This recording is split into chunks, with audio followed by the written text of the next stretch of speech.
At nagbabalik ang Good Morning Boss. Ito, Audrey, simulan natin ang pang-good vibes dito sa ating Good Morning Boss. Alam mo naman kahapon, no, nabalita natin na patuloy ang pagbaba ng presyo ng gasolina. At para pag-usapan yan, makakasama natin si Director Zenaida Monzaga ng Department of Energy. Mali ang name na nakalagay sa ating script. Kasama natin si ASEC of Department of Energy. Good morning, sir. Good morning. Education. Of Education. Nako, nagkamali tayo. Nako, sorry, ASEC. Nako. Mateo. Okay, sir. ASEC, unang katanungan, ano po ba mga proyektong aasahan natin sa 2015 pagdating naman sa hanay ng Department of Education? Meron tayo, patuloy natin yung tinatawag nating empowerment of schools, no?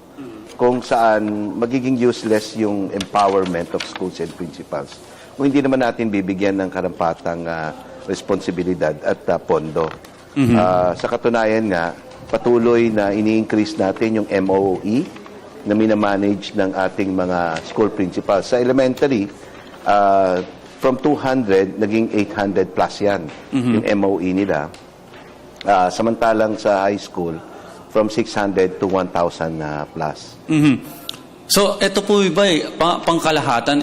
Paano po nagagawa ng Department of Education na makarating ito sa probinsya, even yung mga nag-handle sa mga regional offices? Meron naman tayong mga means of communication maliban doon sa mga department issuances natin, no, order, no? Kaya nga itong sa pagdating ni Papa, si Santo Papa, no? Kung maalala nyo, nag-issue na si Executive Secretary ng Executive Order 936 kung saan dinideklara na special non-working holiday ang January 15, 16 at 19 dito sa NCR para nga magkaroon ng magandang reception ng ating Santo Papa. Yan. O, syempre, mahaba itong walang klase for the students. So, ano po ba yung pwede nating magawa para po maging productive yung mga student kahit wala po silang pasok? Well, yung doon naman sa ating guidelines, no? Yes. Sa school calendar natin, kapag merong mga ganitong mga activities, no? Hindi lang pangkalamidad, meron tinatawag tayong makeup classes. Normally, ginagawa yan every Saturday just to make sure that we comply with 180 days na contact time with the students. Okay. How about participation, sir, ng mga estudyante or ng DOH sa pagbisita ng Santo Papa? Meron po ba kayong inihanda para dito? Meron namang coordination, ano? Kaya lang doon kaya nga dineclare na non-special working holiday para naman yung ating mga kabataan na gustong makita ang Santo Papa, merong oras na makita siya. So, ngayon po, nalalapit na to, no? Next week na, no? Next week na, so, ano pong aasahan natin mula sa Department of Education? Ngayon yung mga kabataan po ba dito lang sa may NCR o maging yung sa mga taga-Eastern Visayas po? Sa Eastern Visayas naman hindi naman kasi pupunta siya doon on a Saturday. Yes. So, hindi mo kailangan i-declare yun kasi wala naman tayong pasok pag Saturday, no? Tapos babalik yata siya dito ng Monday or Sunday. I'm not so sure. Yes. Kaya nga dineclare na special non-working holiday yung 15, 16, that's a Thursday, Friday. And then on the 19th, that's a Monday. Okay. So, napakaganda, no? Oo. Dahil involved pati yung mga kabataan, mga estudyante sa pagdating ng Santo Papa. Sa hanay po ng Department of Education, since pagtapos po ng pagbisita ng Santo Papa, ano po ba yung aasahan natin? Ano ibig sabihin? Tungkol doon sa bisita o tungkol doon sa pagbisita pa rin po? Sa pagbisita, syempre, ang message natin doon sa mga guro at saka sa mga mag-aaral, no? Make the people visit meaningful and productive. Kasi dito yung oras na hindi lang sa pagdadasal, pati pagre-reflect, no? Ano ba yung significance ng papal visit dito sa ating bansa? Alam niyo, nakwento po sa atin kanina ni Dayan Medina dahil siya po ay lagi nagsisimba sa Catholic Church, ano, na may mga kanta na iniiba-iba na yung lengguwahe dahil nga for preparation sa Santo Papa. Sa mga eskwelahan po ba may mga ganito rin? Required Siguro, hindi naman nire-require yun. Okay. Let them flow, no? Kailangan ko yan, bukas yan sa puso.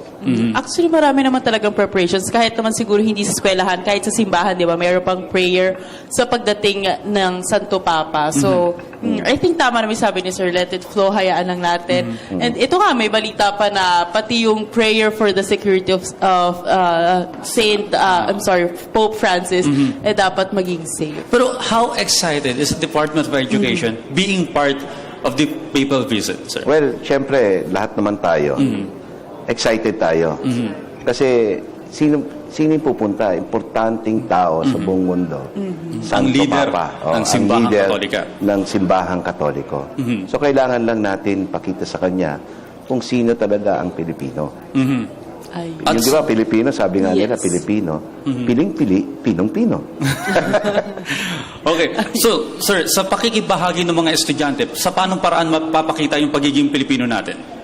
Unang-una, doon sa... Madaming paraan yan eh. Unang-una, doon sa maliit na bagay na, alam mo naman, yung mga candy o yung mga wrapper, imbis na itapon lang yan, ilagay sa bulsa, kumanap ng basurahan para Disiplina. itapon. Unang-una, disiplina. Pangalawa, yung sa pag-aaral nila. Hindi kailangan na i-remind sila ng kanilang mga magulang, kundi kusa na dapat. No? Pangatlo, doon sa pagdating sa paaralan, ano? Malimit kasi, mas lalo na dito sa Metro Manila, madaming distraction. No? Kalimitan yan, paglabas ng eskwelahan yan, pupunta kung saan-saan na yan. Mapapakita mo to yung pagiging reflective mo, responsible mo as a student. Kung uwi ka ng bahay kagad, pwede kang tumulong doon sa mga magulang mo sa bahay, tapos mag-aral ka. Yun lang naman eh. Alam niyo po, ang Santo Papa, na pinakita niya over That's the right. months na siya Santo Papa, na sa pagiging simple at Yes, malapit that's right. sa kabataan. Oo, Yun nga. totoo yan. Kailangan talaga yun ipakita natin eh. Hindi naman kailangan maging magarbo ka eh, para maging masaya ka eh. Di ba? Simplicity is really important. In fact, ayaw ng Santo Papa ng magarbo. Ayaw Ang gusto niya, ng that's right. simple lamang. So itong pagiging simple, nagkaroon po ba nasabihan po ba yung mga guro na make sure ang mga estudyante nating ilalapit sa Santo Papa magkaroon ng maayos na behavior? Or, Alam mo, pinapractice naman natin yan eh. Mismong ating kalihim, si Brother Armin Luisto, napakasimple niyan. Hindi nga yan, pumupunta lang yan basta sa eskwelahan na walang announcement, walang fanfare. Lahat kami, ganyan Dumadalaw rin yung po. practice. Ganyan rin yung, practice ng ating mga punong guro, maging simple lang talaga. Sir, may we know kung ang schedule po ng DOH Secretary Father Armin Luistro DepEd Secretary. DepEd, I'm sorry. Kanina Nalilito tayo. Okay. Ni DepEd Secretary Armin Luistro, sa kanyang schedule sa pagdating naman ng Santo Papa, siya po ba ay magiging kasama or Yes. nakakonsentrate po ba sa NCR o hanggang pagdating po ng Eastern Visayas? Alam ko ang schedule ng lahat ng secretary. Meron silang opportunity para magkaroon ng audience with Santo Papa, no? Sa Malacanang, all secretaries. Siguro, as a brother, no? Meron siyang opportunity rin na sumama doon kay Santo Papa. So sir, ano po ba yung mga inutos ngayon or binigay na mandato ni Secretary para sa mga regional officers naman or yung mga taong involved din sa pagdating ng Santo Dito Papa? sa NCR, kaya nga dineclare natin na walang pasok. Buti na declare na non-working holiday para naman magkaroon nga ng opportunity yung mga bata. Mag-attend ng papal visit dito. Mismo doon sa later sa Eastern Visayas.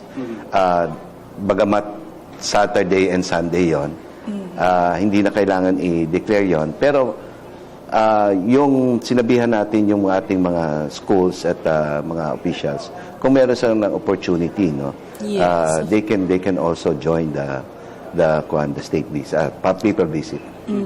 Ayun, so ibig sabihin hindi naman po, okay, so walang pasok ang mga eskwelahan for the papal visit. Wala pong required na eskwelahan na dapat pupunta, kundi everyone is invited. Yeah, invited. And, to join at makiisa para sa papal visit na ito. Tama nga naman, dapat yung mga estudyante ay makiisa. Sayang itong oportunidad na ito. Once in a lifetime yan. Yes, Kumbaga. oo. Pero alam niyo sir, dahil sa napag-usapan po namin kanina na may mga security measures, hindi naman Yes. siguro kasya lahat ng mga estudyante doon sa may mga pupuntahan ng Oo. Santo Papa. Papa, paano po makikibahagi yung mga nasa mga hindi makaka-attend ng mga estudyante? Ano pong advice niyo para sa kanila? Ang kailangan lang naman talaga magkaroon ng koordinasyon eh. Yung aming mga officials, we have to coordinate with the security team naman being handled by PNP. Yun lang naman eh. Estudyante, makipag-coordinate sa mga guro sa kanilang punong guro doon sa mga DepEd officials That's right. doon sa mga security officials. Oo nga. Wala po bang mandato halimbawa yung mga taga Visayas region or taga Mindanao or taga Upper Luzon na habang nagmimisa ang Santo Papa, yung mga estudyante na mga walang pasok, simultaneous nakikidasal din? Oo naman. Wala namang ganung mandato, no? Pero ini-encourage nga natin yung mga kabataan, no? Siyempre, iba-broadcast naman siguro yung Yes, Especially sa mga PDB4. eskwelahan nila. Oo. Iba-broadcast yan. So, makimisa tayo doon sa mga Katoliko, no? That's right. Oo. Oo nga naman, Audrey. Meron na naman tayong TV, may social media na marami ng paraan. Actually, again, kung may oras naman yung mga estudyante kahit po sa prosesyon, o 'di ba? Sana makita sumama. nila, 'di ba? Kahit madaanan lang sila ng Santo Papa, at least sana makiisa sila. Huwag nilang sayangan itong pagkakataon na to. Again, hindi ito panahon para magbakasyon, mga bata. Ito po ay sana alam mo yun, Maging fruitful. Yes, Yung pagbisita ng Santo Papa. Tama yan, Audrey. Kailangan talaga bukas sa puso yan. Yes, that's right. Yung pagpunta mo, pag-participate mo. That's right. Okay, bilang panghuli, ano pong advice nyo sa ating mga kabataan ngayon, ng mga estudyante sa pagbisita ng Santo Papa? Paano sila makikibahagi? Ang inyo pong final message sa ating mga estudyanteng nanonood ngayon? Well, doon sa ating mga estudyante at saka sa ating mga guro, no? Again, once in a lifetime siguro to na mangyayari. Doon bumisita na yung mga ibang Santo Papa, pero mahaba yung panahon. Gawin nating opportunity to see the leader of the Catholic Church, no? And it's time not only to pray but also to reflect on what we have done thus far, no? That's right. Okay, maraming salamat, sir. Alam mo, nung naalala ko, nung huling pumunta dito ang si Pope John Paul II, talagang involve yung mga kabataan, ano? Sana Yes, madoble oo. pa natin ngayon ito. That's Definitely. right. Tama yan. Again, maraming salamat. Maraming Assistant salamat, Secretary Audrey. Jesus Mateo of Department of Education. Thank you so Thank much. you. Maraming salamat.